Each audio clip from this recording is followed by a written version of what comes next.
Yaurana, merci d'être avec nous sur TNTV pour le journal au sommaire de ce mercredi 24 décembre. À la une ce soir, déluge à Tahiti. De fortes pluies ont provoqué des inondations à Papeete, Pire et Mahina. La nuit dernière, des familles ont dû faire face à la montée des eaux pendant que les secours étaient mobilisés sur de multiples interventions. Nous ferons ensuite le point avec notre invité. René Temeharo, adjoint au maire de Papeete, reviendra sur la situation, l'ampleur des dégâts et les mesures d'urgence déployées face à ces intempéries. Et malgré la météo, l'esprit des fêtes est bien là. À quelques heures du réveillon, c'est le rush en cuisine. Au port de Papeete, les repas de fête à emporter ont la côte. Vous verrez comment les équipes s'organisent pour répondre à la demande.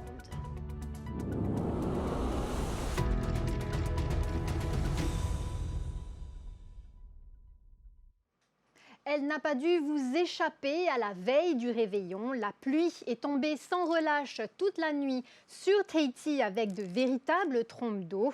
À Papeete, le quartier de Veinignoré s'est une nouvelle fois retrouvé sous les eaux. Les habitants ont dû intervenir en urgence pour sauver leurs biens. Reportage sur place de Heimanu Manutei sur les commentaires d'Esther Cuneo. Comme vous pouvez le voir ici, les maisons sont toutes inondées. De l'eau jusqu'aux genoux et la crainte de voir tous leurs effets personnels prendre l'eau à la veille du réveillon de Noël. À Veinignoré, la nuit dernière, les habitants n'ont pas fermé l'œil. Comme chaque année pendant la saison des pluies, ils s'attendent à être inondés. Nous, on a l'habitude. La dernière fois où j'ai vu ma maison inondée, c'était en 2022. Je ne me rappelle plus de la date. Et c'est quelque chose que nous, on a l'habitude de vivre avec. On a juste eu le temps de passer à hauteur. Dans le quartier, on ne s'étonne plus de la montée des eaux. Certains habitants semblent même résignés, bien que les plus jeunes préfèrent en rire. Et la maison inondée. À chaque inondation, à chaque pluie, c'est ce qu'on reçoit. Chez moi, c'est la deuxième fois que ça inonde dans la maison. Fait que l'eau rentre dans la maison. Mais tous nos affaires, on est obligé de mettre en hauteur. Ben là, ils ne peuvent pas dormir, on se surveille.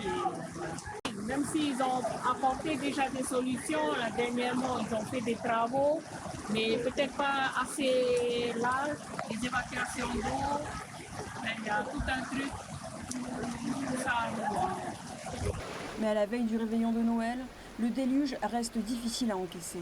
Alors pour moi, c'est la première fois que j'assiste à l'inondation avec Veinignoré. Bon, j'imagine dans chaque maison, ils sont tristes parce qu'ils attendent un grand ménage le lendemain. Parce que non seulement le réveillon de Noël, c'est demain, et après, ben, c'est pas bon pour la famille. Comme ici, on a un couple de Matariapo. Ben, je pense que c'est inondé dans la maison. Ben, ils vont venir nous ouvrir et on va aller regarder avec eux s'ils ont besoin de nous. Matelas électroménagers, vêtements ou alimentation, un appel à la solidarité a été lancé pour venir en aide aux familles les plus durement touchées par les inondations. Et pour faire un don aux sinistrés de Veinignoré ou s'informer, vous pouvez appeler le numéro qui s'affiche sur votre écran, 87 72 17 54. Et ces intempéries ont aussi entraîné d'autres incidents. À Papeete, un éboulement s'est produit peu avant minuit, bloquant l'accès à plusieurs habitations. Les secours et la mairie ont été mobilisés dans la nuit. Un poteau électrique ayant été touché, EDT est intervenu ce matin pour sécuriser l'installation. On écoute Othei Bono, chef de chantier à EDT. C'est ça, l'idée c'est d'intervenir pour amener au plus vite en conformité, pour qu'il n'y ait pas de soucis dans le long terme. Là, c'est des situations de dépannage, donc on réagit le plus vite possible pour qu'on puisse ramener le plus vite possible le courant. Bon, ici, dans ce cas-ci, on n'a pas coupé le courant, mais la priorité est que tout le monde puisse intervenir par la suite en sécurité. Et pour faire le point sur la situation à Papeete, nous sommes avec René Temeharo, adjoint au maire. Yaurana, merci d'être avec nous. Merci de l'invitation. René Temeharo, quelle est la situation ce soir à Papeete, notamment à Veinignoré? Je voulais tout d'abord adresser un message donc, de soutien et de réconfort à toutes les familles qui ont subi malheureusement donc, ces inondations et ces éboulements la nuit dernière. Donc nous avons recensé plus de 16 foyers qui ont été touchés. Donc là, on a mis en place une procédure donc, de recensement et tout auprès donc, des affaires sociales du pays. Et d'ici vendredi, ils auront donc, de quoi apporter un soutien, soit de l'électroménager ou tout ce qui est denrées alimentaires éventuellement ou des matelas. C'est ce qu'on fait à chaque fois que ça se passe, malheureusement. Est-ce qu'il y a toujours des habitants en difficulté ou des zones encore sur surveillance? À part Vénignoré, donc je pense qu'il y a d'autres aspects, des éboulements par exemple, du côté donc, quartier Guéo ou notamment du côté de Tiparuik. Nous avons donc aussi aidé les personnes, ces familles, à justement sortir de l'impasse avec les intempéries. Quelle a été la priorité des équipes municipales durant cette nuit face à ces intempéries? Je pense que le métier d'un pompier d'abord, c'est de sauver des vies avant tout. Donc les préconisations, nous mettons en place tout cet aspect opérationnel.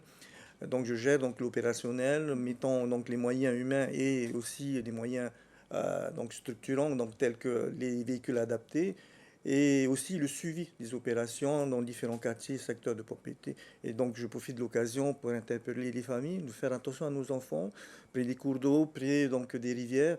Donc ce n'est pas le moment de les laisser faire la fête comme si rien n'était par les temps qui courent. Alors justement, vous vous occupez du suivi, René Temiharo.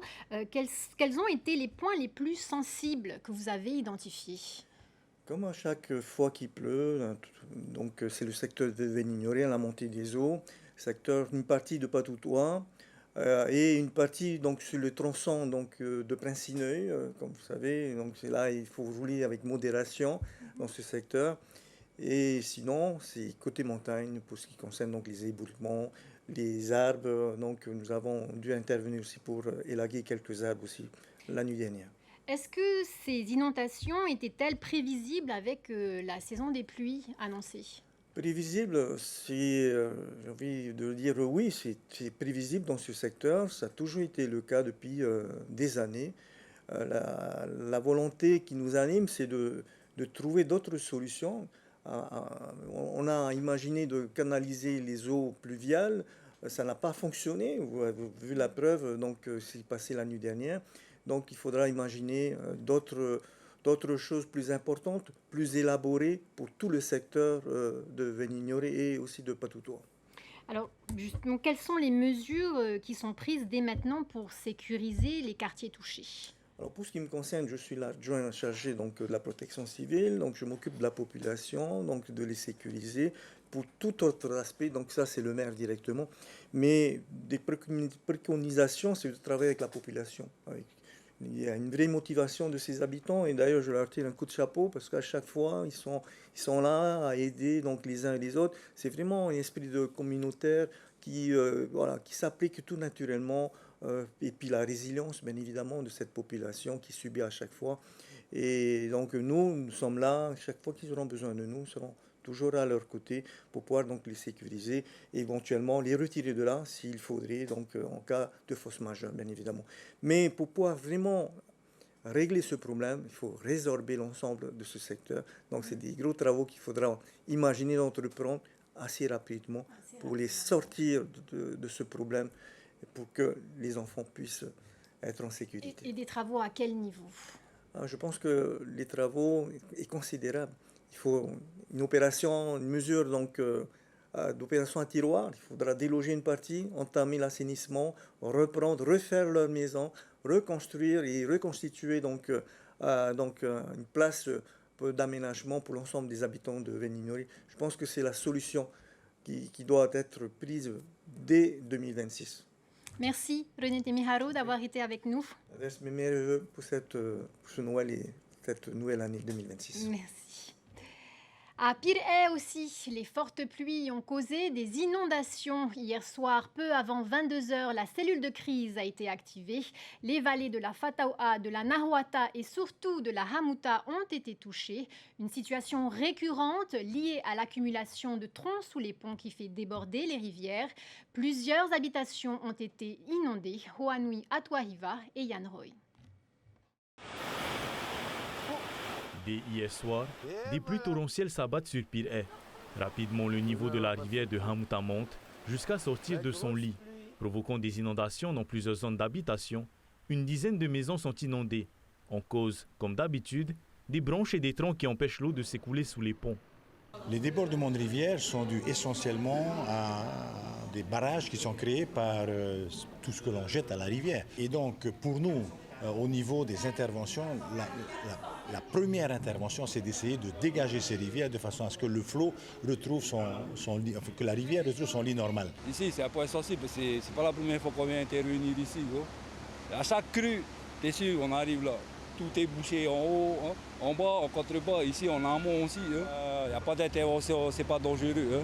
Il y a toujours un risque. Le risque zéro n'existe pas. Il y a toujours un risque. Pour les habitants du secteur, ces scènes sont malheureusement devenues familières. À Hamouta, chaque épisode de forte pluie ravive de douloureux souvenirs. Ces 10 dernières années, on a été inondés 2 fois, mais le plus gros était celui de 2017 où on a vraiment tout perdu. Le souci, c'est que nous, on n'est pas directement inondés par la rivière qui est juste à côté, mais par la route. En fait, quand la rivière casse en haut, elle descend par la route et du coup, elle entre par en dessous de notre portail. Et c'est là qu'elle inonde notre maison. Mais les intempéries n'ont pas causé que des inondations. Les pompiers, présents sur tous les fronts, ont aussi dû intervenir sur un début d'incendie. Suite à un éboulement, donc l'éboulement a entraîné en fait un poteau électrique qui forcément avec l'arrachage des fils électriques a créé un petit court-circuit. Donc il y a eu un début d'incendie. Donc les équipes sont rapidement intervenues sur place, ont mis en sécurité les habitants. La priorité c'était forcément de mettre en sécurité ces personnes-là. Alors que la météo prévoit encore de fortes pluies durant les 24 heures à venir, à Pire, les opérations se poursuivent et la vigilance reste de mise. En cas de sinistre, un numéro d'urgence a été mis en place par la mairie pour une intervention rapide des secours. Et à Mahina, aussi touchée par les inondations, la commune lance un appel à la solidarité. Une collecte de denrées, vêtements et produits d'hygiène est organisée à l'ex-école Amatahiapo. Les horaires sont à retrouver sur les réseaux sociaux de la ville de Mahina. Les fortes pluies n'ont pas empêché un incendie de se déclarer vers 11h30 au centre d'enfouissement technique de Peihoro.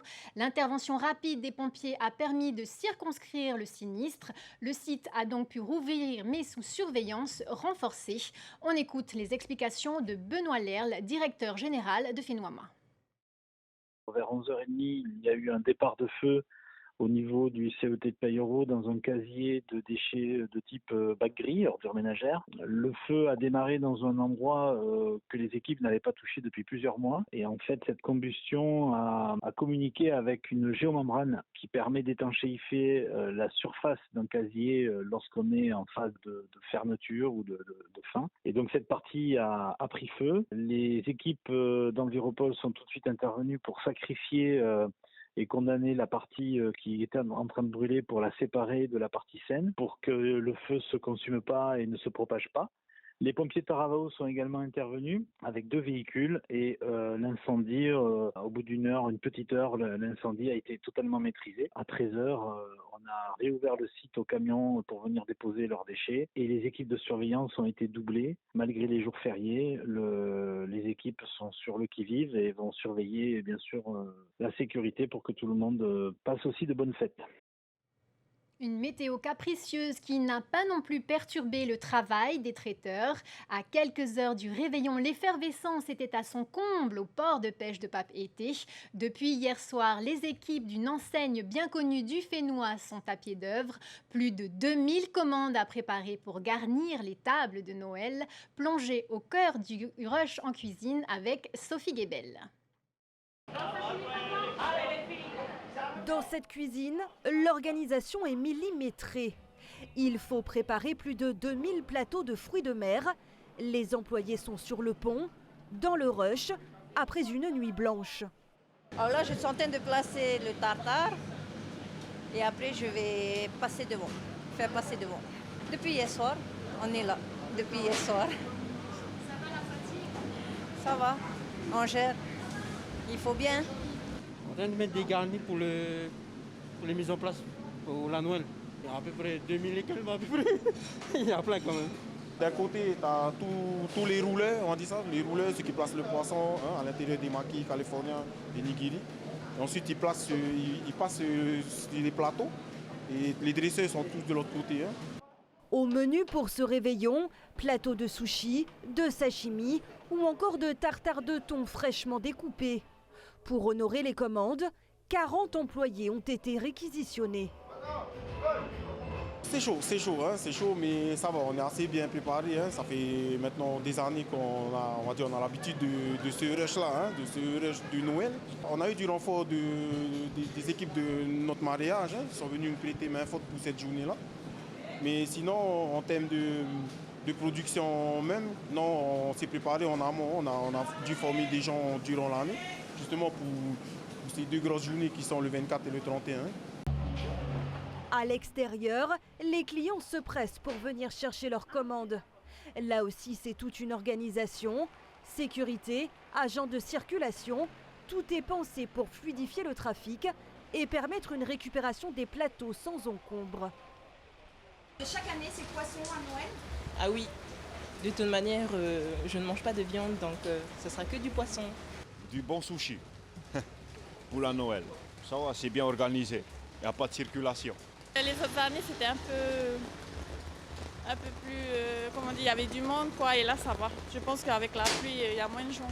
Chaque année, les menus de fête à emporter ont du succès, un moyen d'éviter les courses et la cuisine. Les employés, eux, travailleront jusqu'à la dernière minute pour que vos tables de fête soient une réussite. C'est la fin de votre journal. Merci pour votre fidélité. Ce soir, sur notre antenne, place aux fêtes avec les règles d'or d'un Noël parfait. Puis TNTV fête ses 25 ans avant de replonger dans l'ambiance de la fête de la musique. Et en ce 24 décembre, que vous soyez en famille, entre amis ou simplement chez vous, très belle soirée. À demain, même heure, sur TNTV. Retrouvez ce journal en replay sur notre site internet et notre application mobile TNTV.